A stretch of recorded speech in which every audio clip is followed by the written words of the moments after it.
नमस्कार दोस्तों, यात्रा और संस्कृति में आपका स्वागत है। आज की हमारी यात्रा वाराणसी से शुरू होती है और इस एपिसोड में वाराणसी से पटना तक की यात्रा मैं दिखाऊंगी। हमारी ये यात्रा गंगटोक तक जाएगी। अलग अलग एपिसोड में पूरे यात्रा का मैं विवरण आपको दिखाऊंगी। ये हमारी फैमिली ट्रिप है, सारे परिवार वाले एक साथ इकट्ठे होके जा रहे हैं। पटना से कुछ लोगों को कलेक्ट करना है। बातों ही बातों में हम लोग BHU भी क्रॉस कर गए। सुबह का वक्त है 2 जून, सुबह 5 बजे हम लोग निकले हैं गर्मी की छुट्टी में ठंडे ठंडे प्रदेश में जाने के लिए। यहाँ का टेम्परेचर बहुत अधिक था। यात्रा बहुत आनंददायक होने जा रहा है। ड्राइविंग सीट में बैठे हुए भैया बहुत ही एक्सपर्ट हैं, बहुत फास्ट गाड़ी चला रहे हैं। उन्होंने बहुत ही कॉन्फिडेंस के साथ बताया है कि वो टारगेट से पहले पहुंचा देंगे। जैसा कि आप लोग को भी पता होगा, वाराणसी से पटना की दूरी लगभग 245 किलोमीटर की है और नॉर्मली जाने में जो समय लगता है 5 से 5.5 घंटा कम से कम लग ही जाता है, लेकिन इन्होंने कहा है कि वो आधे टाइम में पहुंचाएंगे और सच में हम लोगों को ऐसा लग रहा है। काफ़ी फास्ट है, लेकिन जब तक हम लोग पटना नहीं पहुंचेंगे कुछ कह नहीं सकते हैं। तो वीडियो को मेरे साथ लगातार अंत तक देखते रहिए। अगर चैनल को अब तक सब्सक्राइब नहीं किया तो सब्सक्राइब ज़रूर कर लीजिए।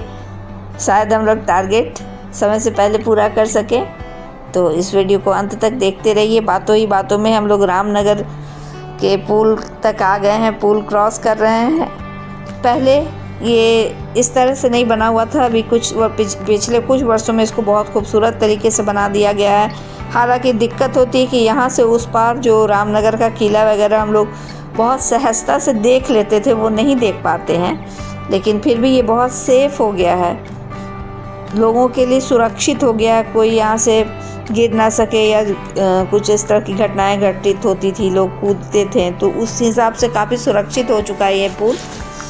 सुबह का समय है, सूर्य उदित हो रहा है, आकाश लालिमा लिए हुए है। माहौल शीतलता और मधुरता के साथ अपनी खूबसूरती को बिखेरता जा रहा है, जो हमारे यात्रा के आनंद को चौगुनी करता जा रहा है। बहुत ही आनंददायक यात्रा ये है।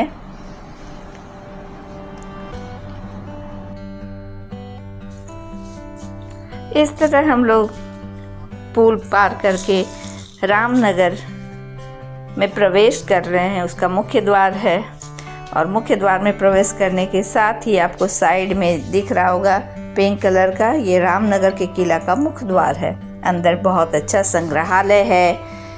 काशी महाराज के विषय में बहुत कुछ जानकारी मिलती है। दोनों साइड अभी जो सूना दिख रहा है, यहाँ सब्जी मंडी होती है, फल की मंडी होती है और बहुत सस्ते दाम में अच्छी अच्छी ताज़ी सब्जियाँ मिलती है, जिसको लेकर लोग जाते हैं और सप्ताह भर की सब्जियाँ ले लेते हैं। रामनगर स्पेशली आते हैं। अगर आप जब भी विजिट कीजिए वाराणसी तो एक दिन रामनगर के लिए बनता है। रामनगर के किला देखिए, म्यूज़ियम देखिए, वहाँ की लस्सी पीजिए जो बहुत फेमस है, बहुत ही अच्छा लगेगा। और बिना रामनगर के विजिट के वाराणसी की यात्रा बिल्कुल कंप्लीट आप नहीं कर पाएंगे, कुछ चीज़ें छूटी रह जाएंगी। तो ज़रूर वक्त मिले तो आइए। हम लोग ने जो भी प्लानिंग की फैमिली ट्रिप की इतनी गर्मी में, तो सच पूछे तो ये फर्स्ट एक्सपीरियंस होगा हम लोगों का इतने लंबे, क्योंकि हम लोग ट्रेन से गए हुए हैं, प्लेन से गए हुए हैं।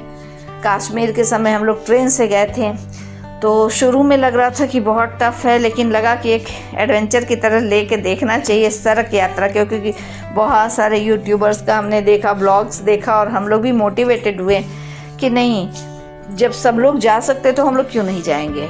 सुबह 5 बजे हम लोग निकले हैं, हालांकि टारगेट 4 बजे का ही था। तो जैसा कि अनुमान हम लोग लगा रहे हैं और इतनी अच्छी रोड मिल रही है, जिसके कारण बहुत अच्छे रफ्तार में और सुरक्षित से ड्राइविंग के साथ हम लोग टारगेट से शायद पहले पहुंच जाएं, क्योंकि 1 घंटे लेट हो गए हम लोग। तो थोड़ा सा लेट का ये लग रहा था कि पटना पहुंचने में लेट हो गए। जैसे जैसे लेट होंगे फिर ट्रैफिक भीड़ बढ़ेगी और फिर धूप की गर्मी बढ़ेगी। इस वजह से थोड़े से हम लोग एंक्सस हो रहे हैं कि क्या कैसे होगा। लेकिन खैर 1 घंटे लेट निकले हैं, उसको कवर कर लिया है।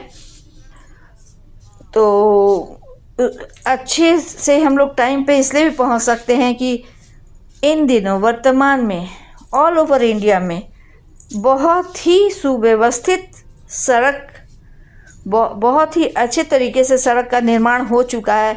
मुझे लगता है शायद ही कोई ऐसा कोना हो, मैं भी जिधर भी जा रही हूँ कहीं 6 लेन कहीं 4 लेन के जो सड़क की व्यवस्था है, तो गाड़ियों में से जाने में बहुत मुश्किल जैसे पहले होता था वो नहीं है। पहले से काफ़ी सरल और सहज और आनंददायक यात्रा सड़क की भी हो गई है।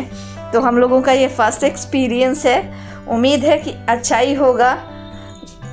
इस यात्रा में एक साथ पहले उत्तर प्रदेश, फिर बिहार, वेस्ट बंगाल और फिर सिक्किम, यानी 4 राज्यों को कवर करूंगी। तो बहुत ही मज़ा आने वाला है।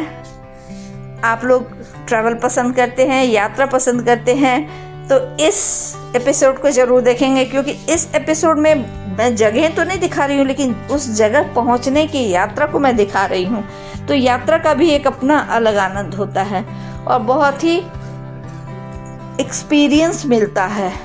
एक शहर से दूसरे शहर जैसे जैसे हम जाते हैं, न सिर्फ भौगोलिक वातावरण में फ़र्क आता है, एक जगह से दूसरे जगह, एक राज्य से दूसरे राज्य, भाषा, रहन सहन, खान पान, सब में परिवर्तन होता जाता है। और उसको एक ऑब्जर्वर की तरह देखना एक बहुत ही अलग डिफरेंट तरह का एक्सपीरियंस है, जो सच में बहुत ना सिर्फ अनुभव को बढ़ाता है, एक सेटिस्फैक्शन देता है और बहुत कुछ सीखने को देता है। तो हम लोग भी, यात्रा तो लंबी है, थकान शायद हो, लेकिन जाने के उत्साह में थकान समझ में नहीं आ रहा है। और सबसे मज़ा तो मुझे शुरू से आता है हर यात्रा में कि अगर सूर्योदय के समय कोई यात्रा शुरू करें तो गाड़ी में बैठे हुए आकाश का रंग बदलता है, काला से लालिमा छाने लगता है, सूर्य उदित होने लगता है, माहौल में शीतलता आ जाती है, पशु पक्षी गाने लगते हैं, सारा माहौल इतना आनंददायक हो जाता है, उसमें यात्रा का आनंद चौगुना बढ़ जाता है। बहुत मज़ा आता है। ये मेरा व्यक्तिगत अनुभव है, शायद ऐसा आप लोगों को भी अच्छा लगता हो। देखिए रोड की मैंने बात की थी, कितना ये रोड कितना चौड़ा है, 4 लेन है, कहीं कहीं 6 लेन भी मिलेंगे यहाँ से।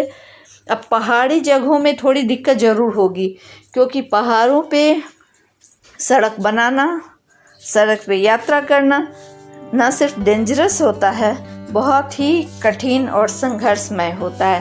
लेकिन मैदानी इलाके में तो ये बहुत ही जबकि मैदानी इलाके में पहाड़ी क्षेत्रों की तुलना में सड़क का चौड़ीकरण बहुत आसानी से हो सकता है, जैसा कि आप देख भी रहे हैं 4 लेन 6 लेन वगैरह। तो और जब इस तरह से चौड़े चौड़े सड़क होंगे तो सहज स्वाभाविक है गाड़ी अपनी रफ्तार पकड़ेगी और सुरक्षित रहेगी। तो हम लोग उम्मीद लगाते हैं कि जब तक मैदानी क्षेत्र में हैं, क्योंकि किशनगंज वगैरह तक तो हम लोग जाएंगे तो वहाँ तक तो मैदानी ही क्षेत्र है। सिलीगुड़ी यानी वेस्ट बंगाल में प्रवेश करते ही पहाड़ी क्षेत्र शुरू हो जाएंगे, तब न चाहते हुए भी अपनी रफ्तार को धीमी करनी पड़ेगी, क्योंकि कहीं भी यात्रा के लिए जाइए तो यात्रा सुरक्षित रखना बहुत ज़रूरी है। आप स्वयं भी सुरक्षित रहें और दूसरे यात्री भी सुरक्षित रहें, और उसके लिए गाड़ी की रफ्तार और सिचुएशन दोनों का बहुत ख्याल रखना पड़ता है। और कुशल चालक इस चीज़ का ध्यान में रखते हुए करते भी हैं, तभी यात्रा मंगलमय हो पाती है। तो हम लोगों का भी प्रयास ऐसा ही रहेगा। लेकिन जब तक मैदानी क्षेत्र है, कुछ ज़्यादा आसान है समय को बचाते हुए आगे निकलने का। तो जैसा कि देख रहे हैं आँखों के सामने आकाश की लालिमा, अब बहुत जल्दी सूर्योदय होने वाला है। तब तक तो लालिमा इधर उधर थी, अब फोकस हो रहा है। बहुत जल्दी सूर्योदय होगा, जिससे प्रकृति की खूबसूरती और भी निखर कर सामने आएगी और हंसते हंसते कट जाए रास्ते वाली बात है। हम लोग अपनी यात्रा को इसी प्रकार हंसते खेलते अपने गंतव्य तक पहुंचेंगे। आपने अब तक अगर हमारे चैनल को सब्सक्राइब नहीं किया है तो सब्सक्राइब ज़रूर कीजिए, क्योंकि आने वाले वीडियोज़ में आप एक से बढ़कर एक प्राकृतिक सौंदर्य देखेंगे, सिक्किम का भी और वेस्ट बंगाल का भी।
वाराणसी से पटना की दूरी लगभग जितनी है, तो अगर एवरेज देखा जाए तो मोटा मोटी अनुमान लगाया जा सकता है कि अगर 50 किलोमीटर प्रति घंटे की रफ्तार से हम यात्रा करते हैं तो करीब 5 घंटे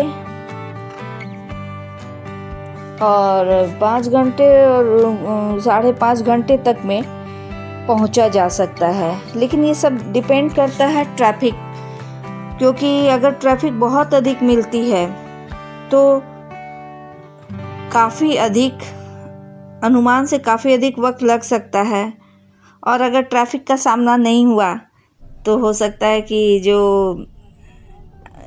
एवरेज जोड़ा गया है उससे बहुत कम समय लगे। तो ये सब डिपेंड करता है परिस्थितियों पर, कैसी परिस्थिति है, ट्रैफिक का क्या हाल है। सारी चीज़ें अगर सूटेबल रहें तो कुछ समय की बचत हो जाती है। और मेरा तो ये मानना, अगर लेट भी हो तो क्या जाता है, प्रकृति को निहारने का फिर मौका कहाँ मिलता है। तो चाहे समय पे पहुँचे या लेट से पहुँचे, हर परिस्थिति में जहाँ है उसका आनंद लेना चाहिए। यात्रा में है तो यात्रा का आनंद लेना चाहिए, और बदलते हुए भौगोलिक वातावरण के साथ भाषा, परिवेश, खान पान सबको बदलते देखना बहुत ही रोचक अनुभव होता है। जैसे जैसे राज्य बदलते जाते हैं, लैंग्वेज बदलते जाते हैं, लोगों के रहन सहन, लोगों के प्रोनाउंसिएशन सब में फ़र्क पड़ता है। लीजिए, बातों ही बातों में हम लोग मोहनिया तक पहुंच गए। थोड़ी देर के लिए यहाँ गाड़ी को ब्रेक दिया गया है, कुछ चाय ब्रेक हो जाए, कुछ ब्रेकफास्ट ले लिया जाए। ब्रेकफास्ट तो नहीं, लेकिन जो लोग चाय पीने वाले हैं चाय पियेंगे। यहाँ पे थोड़ा सा मुझे मोशन सिकनेस है तो उल्टी सा फील हो रहा था, तो मैं भी बाहर निकल गई और थोड़ा पानी वानी पिया, मुँह धोया, और यहाँ से चारों तरफ का दृश्य आप लोगों को दिखाने की कोशिश कर रही हूँ।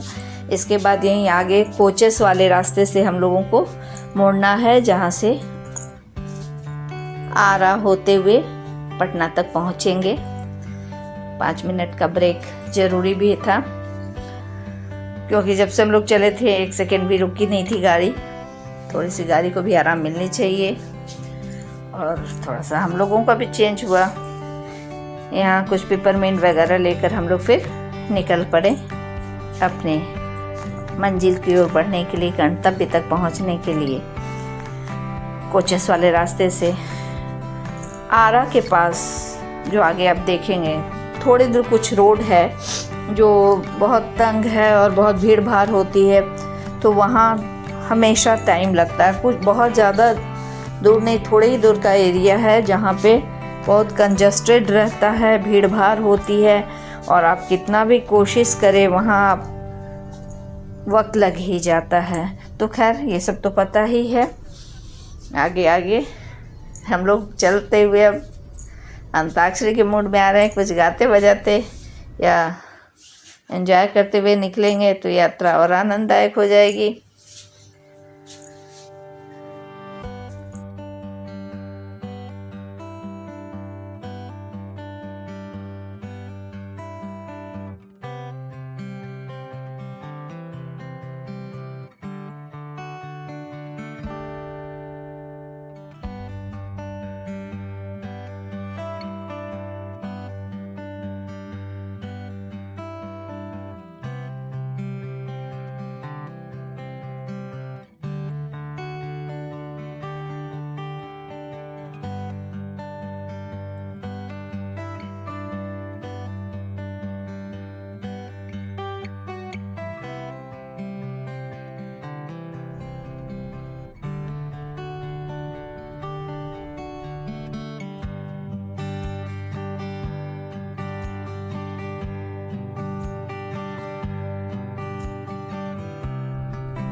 आज हम लोग का साथ मौसम भी दे रहा है।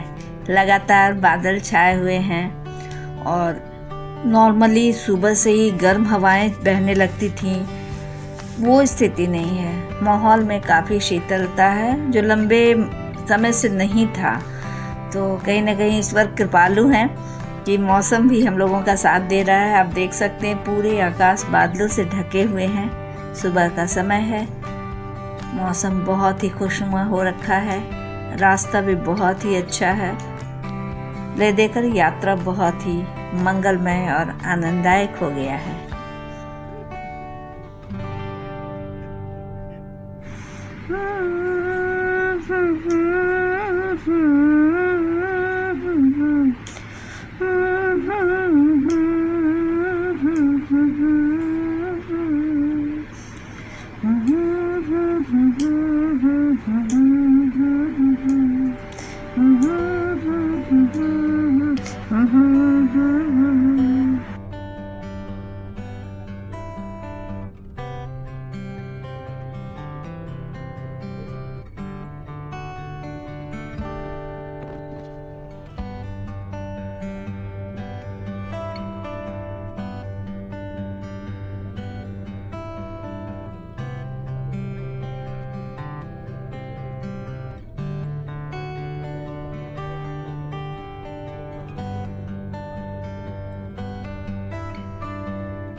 यहाँ बहुत भीड़ भाड़ देखकर समझ में नहीं आ रहा था। जब नज़दीक से हम लोग गुजरे तो तत्काल अभी कुछ मिनट पहले ही एक्सीडेंट हुआ था और काफ़ी मतलब गाड़ी का आगे वाला हिस्सा बिल्कुल बुरी तरह से कुचल चुका था।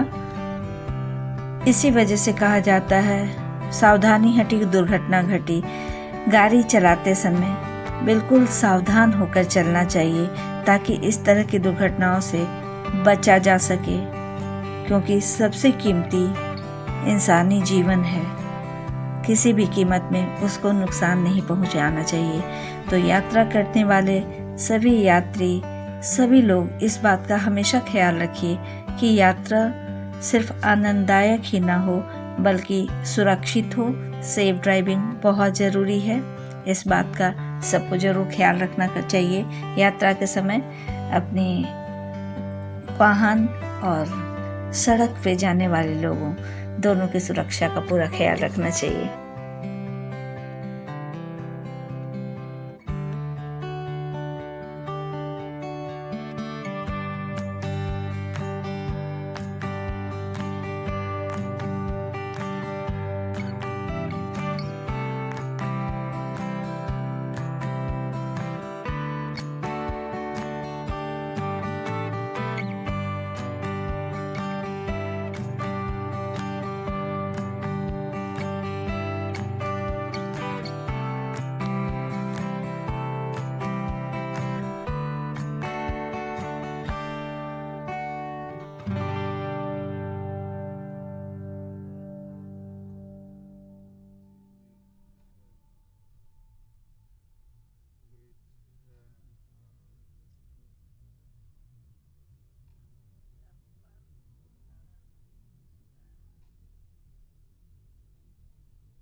हम लोगों ने बिहार प्रवेश करने के पहले ही यूपी में ही पेट्रोल फुल करवा लिया था, क्योंकि 5-6 रुपए का फ़र्क है।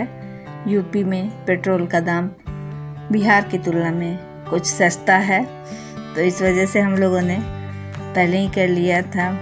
अब हम लोग बहुत तेज़ी से आरा होते हुए पटना जाने के रास्ते पे तीव्र गति से बढ़े जा रहे हैं और समय भी तेजी से भागता जा रहा है। साथ में आकाश और बादल अठगेलियां खेल रहे हैं, जिसको देखने में आनंद आ रहा है। वीडियो को अंत तक ज़रूर देखिए। अच्छा लगे तो लाइक करने में कंजूसी कैसी, और हाँ, शेयर भी कीजिए जिनको यात्रा पसंद है।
सामने टोल टैक्स वाला दिख रहा है, उसकी तैयारी हम लोगों ने कर ली है।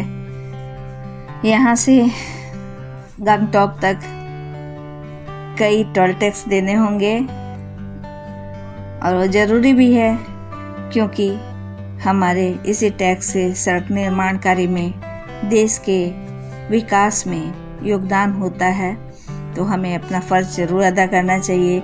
इस प्रकार हमारे टैक्स के आधार पे ही तो हमें इतने अच्छे सड़कों की सुविधाएं मिल रही हैं। तो एक अच्छे सच्चे देश के नागरिक होने के नाते हम सब का फ़र्ज़ बनता है हम लोग हर टैक्स अदा करें, जिससे देश का भी विकास हो और हमें सुविधाएं भी हो।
बातों ही बातों में हम लोग आरा भी पहुंच गए और ये वही कंजस्टेड इलाका है। हालांकि अभी सुबह के कारण इतनी भीड़ नहीं है, अदरवाइज हम लोग जब भी आते हैं तो यहाँ घंटों जाम में फंस जाते हैं।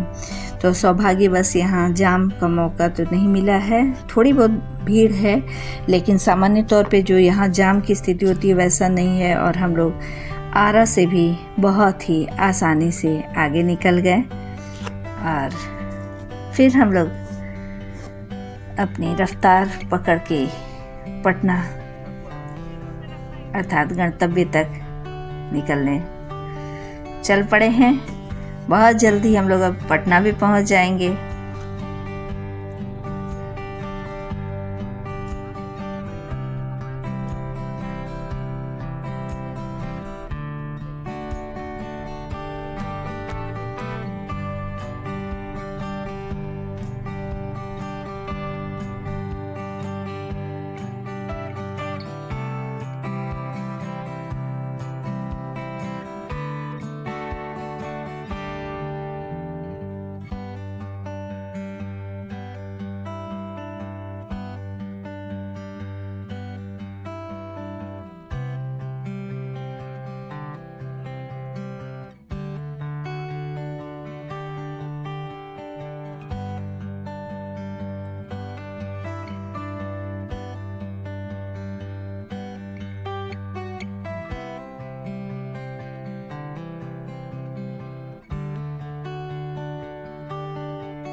9 बजने के पहले ही हम लोग दानापुर स्टेशन तक भी पहुंच ही गए हैं। अब दानापुर से पटना की दूरी तो बहुत ही कम है और 10-15 मिनट, मुश्किल से 20 मिनट अगर भीड़ हुई तो हम लोग पटना में पहुंच जाएंगे। फिर वहां से हमारे और भी ग्रुप के लोग हैं जो दूसरे गाड़ी पे हैं, उनके साथ हम लोग निकल पड़ेंगे मुजफ्फरपुर होते हुए, पूर्णिया, किशनगंज होते हुए सिलीगुड़ी के लिए।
हम अपने ग्रुप के जो दूसरे लोग पटना से जिनको पिक करना था उसके लिए हम लोग राजेंद्र नगर स्टेशन के पास कंकरबाग कुछ देर के लिए रुके। उन लोगों को लेकर वहाँ से हम लोग आगे बढ़े गांधी सेतु पुल होते हुए मुजफ्फरपुर। तो आप नेक्स्ट एपिसोड में देखेंगे पटना से सिलीगुड़ी तक की यात्रा। बहुत जल्दी हम मिलते हैं इसके सेकंड एपिसोड के साथ। तब तक के लिए आप सबको बहुत बहुत धन्यवाद, नमस्कार। बहुत जल्दी मिलते हैं, तब तक के लिए बाय बाय।